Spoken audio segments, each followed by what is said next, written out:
Moving on to 2016, this is where the tone's gonna change, y'all. Because remember how I said I like to win and I wanted to chase the win at first? This is where it started to become a problem. Oh, shit.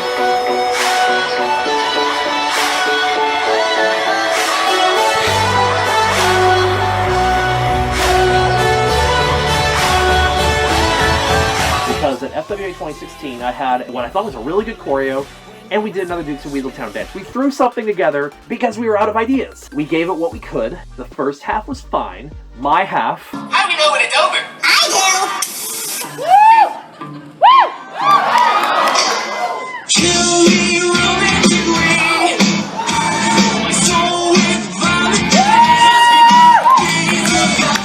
Woo! The Ludo Love Me Dead half was a mess. I did not put out my best choreography. I liked the idea, but I didn't think we were winning material.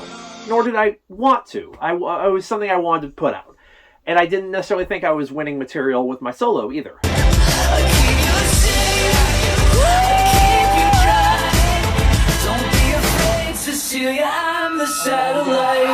And backstage, after my performances were done, I don't know, something happened. I started to feel really sad, and I didn't know why. I could not put a finger on why I felt sad. I was with everybody I wanted to be with and doing everything I wanted to do. Why was I sad? We'll address more of that later. But I do want to mention something I noticed around this time was when, seeing all these people that you used to idolize just kind of being super cool with you now as a normal person was definitely a contrast. It's something over time you become less and less starstruck by everything, especially when you're thrown into a group performance with people you idolize. You kind of come to your senses pretty damn quick. So the way I would usually develop choreography, especially early on, was I would have little markers of things I wanted to do, and then I would build around that with, a lot of times early on especially, I would freestyle it. And then as I started, learning more and more and developing more and more and thinking, what if I did this here? What if I did this here? And then just eventually I got to a point where I would have no filler sections. I would have a fully developed start to finish choreography, and there was no freestyle involved. There has been a few times where there was freestyle. For example, Megaplex 2016 was half freestyled. There was some elements of BRFF 2022 that were freestyled, but for the most part, after 2016, I would generally stray away from non-choreography in a choreographed performance. Megaplex 2016. I know that Zug Zug was working on something very emotional with Tahoe Wolf, and I was working on something... Hi, my name's Max, and I want to be a big-time Fursuit dancer. Not emotional at all.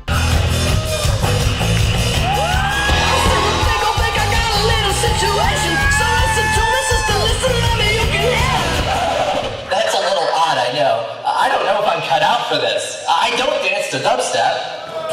I don't like gunshot transitions. I can't stand dabbing. And if I hear Uptown Funk one more time, I'm launching myself into the freaking stratosphere. Congrats on your dance cup bingo.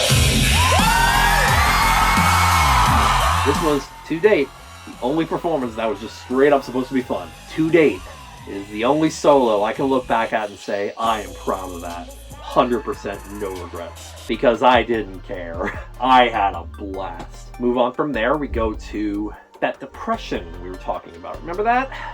Yeah, it got really bad at the end of 2016.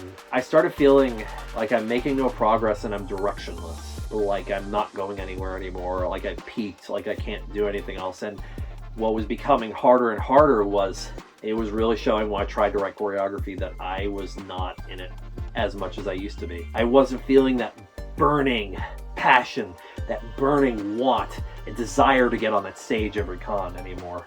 I was feeling it a little bit. Like I looked forward to seeing the cheers in certain segments, but not as much anymore. That was fading. I wasn't going to address it though. Why stop now, right? So I can put this in a blooper reel sometime. Left arm up.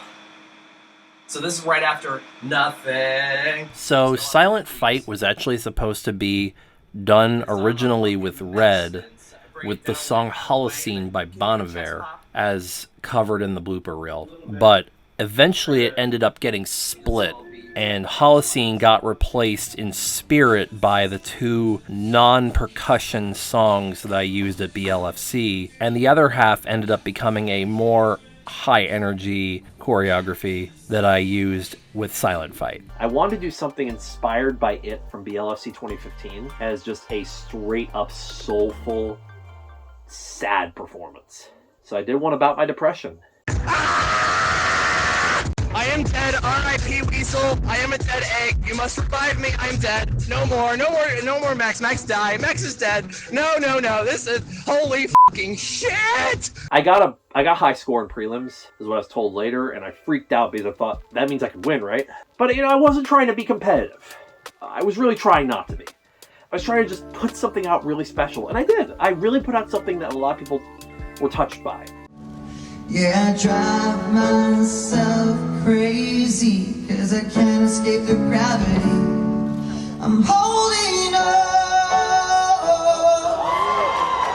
Why is everything so heavy? And reflecting on that now, hearing that it has touched people is all I really needed to hear. Because nowadays, that's the best feeling in the world. The praise you get from the lives you touch with your dance, because it was at this point in my dance that I started having a little bit of salt. I started getting upset, frustrated that I wasn't better, that I didn't have a good looking fursuit, and let's be real, I still have that problem today. And by good looking, I mean, designer, like high-end, expensive, clearly several $1,000s. This is not several $1,000s, guys, and never has been, and at this point, never will be, because I'm gonna wear that on my fucking sleeve.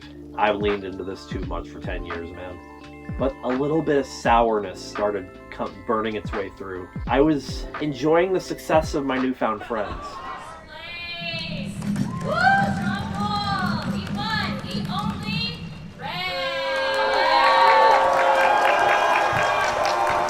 I was really loving what I was doing. I remember there was a moment at Megaplex 2016 I beat Bimani in a Floor Wars and I freaked the hell out. Moments like that, they come and they go. And eventually, when you have established yourself up there, you're not chasing that anymore. But I wasn't done chasing that yet. I had one more ambitious project to work on. I had 2 ideas that have been coming and going. One was for a large group performance with a song by Sound Remedy. One was an idea I'd been toying around with for a choreography for Shelter, which eventually became Play, Pause, Rewind.